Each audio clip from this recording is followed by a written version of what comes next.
Hello friends, welcome back to our YouTube channel Ruhi classes. आज इस video में हम जो टॉपिक पढ़ने वाले हैं वो है सामाजिक परिवर्तन के बारे में कि सामाजिक परिवर्तन किसे कहते हैं। तो सबसे पहले इस वीडियो में हम जो टॉपिक कवर करने वाले हैं वो देखते हैं। तो सबसे पहला फर्स्ट पॉइंट है हमारा सामाजिक परिवर्तन से क्या आशय है। सेकंड पॉइंट है सामाजिक परिवर्तन का अर्थ। थर्ड पॉइंट है सामाजिक परिवर्तन की परिभाषा और फोर्थ पॉइंट है सामाजिक परिवर्तन की विशेषता। तो ज़्यादा देर ना करते हुए करते हैं वीडियो को स्टार्ट। लेकिन इससे पहले यदि आपने अभी तक हमारे चैनल को सब्सक्राइब नहीं किया है तो कर लीजिए ताकि आगे भी आपको ऐसी यूज़फुल वीडियो मिलती रहे। हाँ, तो हमारा जो फर्स्ट पॉइंट है वो है सामाजिक परिवर्तन से क्या आशय है। तो सामाजिक परिवर्तन समाज या सामाजिक संबंधों में परिवर्तन से संबंधित है। मतलब कि सामाजिक परिवर्तन जो है इनका संबंध किससे है, समाज और सामाजिक संबंध में जो परिवर्तन होते हैं इनसे संबंधित है। अब समाज क्या होता है, तो समाज सामाजिक संगठन, सामाजिक संबंध और सामाजिक ढांचे का सम्मिलित रूप है। मतलब कि समाज क्या है, सामाजिक संगठन, सामाजिक संबंध और सामाजिक ढांचे का जो है सम्मिलित रूप है। और समाज के इन भाग कौन कौन से, सामाजिक संगठन, सामाजिक संबंध और सामाजिक ढांचे, इनमें जब परिवर्तन होता है तो उसे क्या कहते हैं, सामाजिक परिवर्तन कहते हैं। तो कहने का मतलब है कि जब समाज या सामाजिक संबंधों में कोई भी परिवर्तन होगा तो उसे क्या कहा जाएगा, सामाजिक परिवर्तन जो है कहा जाएगा। अब आता है हमारा सेकंड पॉइंट जो कि है सामाजिक परिवर्तन का अर्थ। तो सामाजिक परिवर्तन के अर्थ की हम बात करें तो सामाजिक परिवर्तन दो शब्दों से मिलकर बना है, सामाजिक और परिवर्तन, ठीक है, जिसमें कि सामाजिक शब्द का आशय है समाज से संबंधित और परिवर्तन का आशय है भिन्नता का होना। इस प्रकार सामाजिक परिवर्तन से आशय है सामाजिक संबंधों में परिवर्तन या भिन्नता उत्पन्न करने से। ओके, तो मतलब सामाजिक परिवर्तन का अर्थ क्या होता है, तो ये दो शब्दों से मिलकर बना है, सामाजिक और परिवर्तन। क्लियर। अब बात करते हैं हम हमारे थर्ड पॉइंट की जो कि है सामाजिक परिवर्तन की परिभाषा।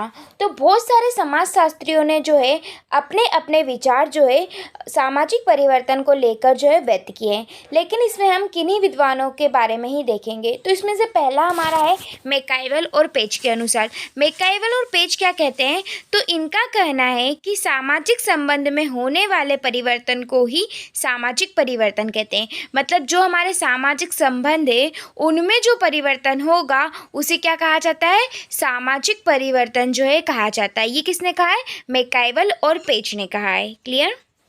दूसरे जो हमारे समाजशास्त्री है वो है जोन्स के अनुसार। ये क्या कहते हैं, तो सामाजिक प्रक्रियाओं, सामाजिक प्रतिमानों, सामाजिक संगठन के किसी भी अंग में अंतर या रूपांतरण का वर्णन करता है। मतलब सामाजिक जो परिवर्तन है वो क्या करता है, जितने भी हमारी सामाजिक प्रक्रिया है, प्रतिमान है, संगठन है, इनके अंगों में क्या करते हैं, रूपांतर का जो वर्णन करते हैं वो क्या कहलाते हैं, सामाजिक परिवर्तन जो है कहलाते हैं। तो ये थी हमारी कुछ परिभाषाएं। आगे हम बात करेंगे हमारे लास्ट पॉइंट की जो कि है सामाजिक परिवर्तन की जो है विशेषता। तो विशेषता में इसका पहला पॉइंट है परिवर्तन समाज का एक मौलिक तत्व है। तो इसमें हम पढ़ेंगे परिवर्तन समाज का मौलिक तत्व है। सभी समाजों में परिवर्तन निश्चित ही होता है। मतलब परिवर्तन की हम बात करें तो एक कैसा तत्व है, मौलिक तत्व है। और समाज, सभी समाज जो है उसमें परिवर्तन जो है वो निश्चित ही होता है, ठीक है। यह तो संभव है कि प्रत्येक समाज में परिवर्तन की मात्रा भिन्न हो, परंतु सामाजिक परिवर्तन के न होने की कोई संभावना नहीं होती। मतलब ये हो सकता है कि किसी समाज में परिवर्तन भिन्नता आ जाती है, लेकिन ऐसा नहीं होगा कि किसी भी समाज में परिवर्तन ना हो। परिवर्तन जो है ये समाज में नियंत्रण चलता रहता है। मतलब समाज जो है नियंत्रण क्या होता है, परिवर्तनशील जो है होता रहता है, ठीक है। तो परिवर्तन क्या है, समाज का एक मौलिक तत्व है। क्यों, क्योंकि परिवर्तन जो है वो समाज में लगातार या फिर होता रहता है। इसमें हमारा सेकंड पॉइंट है परिवर्तन की गति में भिन्नता। मतलब कि जो परिवर्तन होता है उसकी गति में भी क्या होती है, भिन्नता पाई जाती है, ठीक है।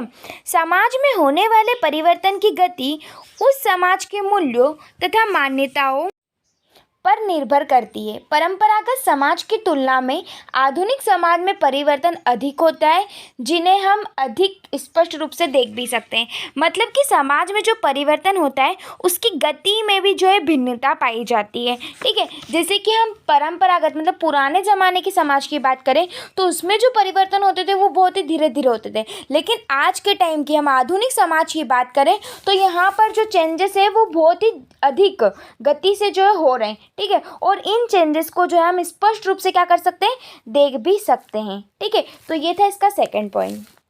अब हम चलते हैं हमारे थर्ड पॉइंट की तरफ, तो वो है सामाजिक परिवर्तन को मापना जो है संभव नहीं है। तो सामाजिक परिवर्तन को मापना असंभव है। भौतिक वस्तु में होने वाले परिवर्तन को एक बार मापन हो सकता है, परंतु अभौतिक वस्तुओं में होने वाले परिवर्तन को मापना संभव नहीं है। ठीक है, अभौतिक वस्तुओं की प्रकृति गुणात्मक होती है, ये परिवर्तन अमूर्त होते हैं। अमूर्त तथ्यों का मापना संभव नहीं है। मनुष्य के विचार, मनोवृत्ति तथा रीतियों का मापना संभव नहीं है। मतलब कि अब जो परिवर्तन होते हैं हम इन्हें माप नहीं सकते। ठीक है, अगर भौतिक वस्तु में परिवर्तन हो तो और एक बार मापा जा सकता है, लेकिन अभौतिक वस्तु जो है उनमें अगर परिवर्तन होते हैं तो ये नहीं मान सकते, इसको नहीं माप सकते। क्यों नहीं माप सकते? क्योंकि ये अमूर्त होते हैं। अमूर्त का मतलब होता है ऐसे परिवर्तन जिन्हें हम देख नहीं सकते। ठीक है, मतलब आँखों से जो दिखे ना वो। ठीक है, जैसे अब ऐसे कौन कौन से हो सकते हैं, तो जैसे कि अगर किसी के विचार में चेंजेस आ रहा है, किसी की मनोवृत्ति में या फिर रीतियों में। ठीक है, तो ऐसे परिवर्तन जो है इन्हें हम माप नहीं सकते। हाँ, हम ये कह सकते हैं कि बदलाव आ रहा है, लेकिन इनका मापन जो है वो संभव नहीं हो सकता। ओके, अगला फोर्थ पॉइंट है हमारा, सामाजिक परिवर्तन की निश्चित भविष्यवाणी नहीं की जा सकती। मतलब कि सामाजिक परिवर्तन के बारे में हम कोई भी भविष्यवाणी नहीं कर सकते। अधिक से अधिक हम इसके बारे में जो अनुमान लगा सकते हैं, लेकिन भविष्यवाणी नहीं कर सकते। कहने का तात्पर्य है कि सामाजिक परिवर्तन में क्या क्या परिवर्तन होगा ये हम बस अनुमान लगा सकते हैं कि हाँ ऐसा बदलाव होगा, लेकिन ये नहीं है कि हम बता दें कि ये परिवर्तन जो है होना निश्चित है। ओके, अभी हमारा फिफ्थ पॉइंट जो कि है सामाजिक परिवर्तन का चक्रवात तथा रेखांकीय रूप।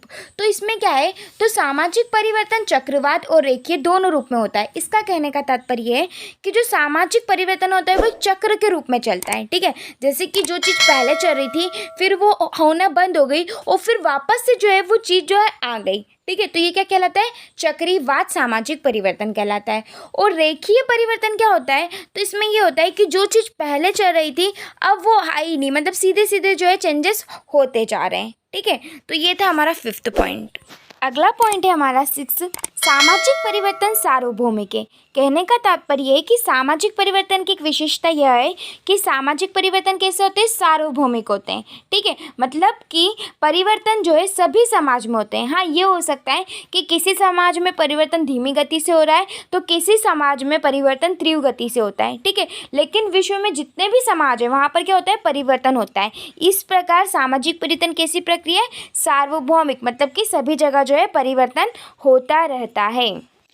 अगला पॉइंट है हमारा, परिवर्तन अनिश्चित होता है। ठीक है, मतलब कि सामाजिक परिवर्तन में जो परिवर्तन हो रहा है वो निश्चित नहीं होता, यह अनिश्चित होता है। ठीक है, जैसे कि हमने कहा कि जैसे कि हम सामाजिक परिवर्तन की भविष्यवाणी नहीं कर सकते, वैसे ही जो सामाजिक परिवर्तन होगा वो अनिश्चित होगा। ठीक है, परिवर्तन का समय, परिवर्तन की दिशा, परिवर्तन के परिक्रम सब कुछ जो है अनिश्चित होता है। मतलब कि कहने का तात्पर्य है कि जो भी परिवर्तन होगा वो अनिश्चित होगा, उसमें कुछ भी निश्चित नहीं होगा। ठीक है, कि वो कब हो रहा है, क्या हो रहा है, किस दिशा में हो रहा है, ये सब चीज़ें क्या होती है, अनिश्चित होती है। नेक्स्ट पॉइंट है हमारा, सामाजिक परिवर्तन एक सामुदायिक घटना है। ठीक है, सामाजिक परिवर्तन का संबंध किसी व्यक्ति विशेष अथवा समूह विशेष के जीवन में होने वाले परिवर्तन से नहीं है। मतलब कि सामाजिक परिवर्तन का संबंध किससे, किसी विशेष व्यक्ति या विशेष समूह से नहीं है। ठीक है, सामाजिक परिवर्तन का संबंध पूरे समुदाय से होता है। इस प्रकार सामाजिक परिवर्तन की अवधारणा सामाजिक है, व्यक्तिगत नहीं। मतलब कि सामाजिक परिवर्तन होता है वो पूरे समुदाय में होता है, किसी विशेष स्थान या फिर किसी विशेष व्यक्ति या किसी विशेष समुदाय में नहीं होता। ठीक है, इस प्रकार सामाजिक परिवर्तन की जो अवधारणा है वो कैसी अवधारणा है, सामाजिक अवधारणा है, व्यक्तिगत नहीं। अब है हमारा लास्ट पॉइंट जो कि है सामाजिक परिवर्तन एक जटिल तथ्य है। ठीक है, सामाजिक परिवर्तन की प्रकृति गुणात्मक होती है। इसकी माप संभव नहीं है। यह एक जटिल तथ्य है। किसी भी संस्कृति में होने वाले परिवर्तन को नाप तोल नहीं सकते, अतः ऐसे परिवर्तन को सरलतापूर्वक समझा नहीं सकते। मतलब कि जो सामाजिक परिवर्तन है वो कैसा तथ्य है, एक जटिल तथ्य है। क्यों? क्योंकि इससे जो है हम समझ नहीं सकते कि किसी भी संस्कृति या समाज के किसी भी भाग में कैसे परिवर्तन हो रहे हैं, है ना, इनको हम नाप तोल नहीं सकते। इस प्रकार सामाजिक परिवर्तन कैसी प्रक्रिया है, जटिल प्रक्रिया है। ओके, हाँ तो फ्रेंड्स, हमारा जो टॉपिक था सामाजिक परिवर्तन किसे कहते हैं, इसकी विशेषताओं को वर्णन कीजिए, वो यहीं खत्म होता है। हम मिलते हैं नेक्स्ट वीडियो में नेक्स्ट टॉपिक के संग। Thanks for watching this video.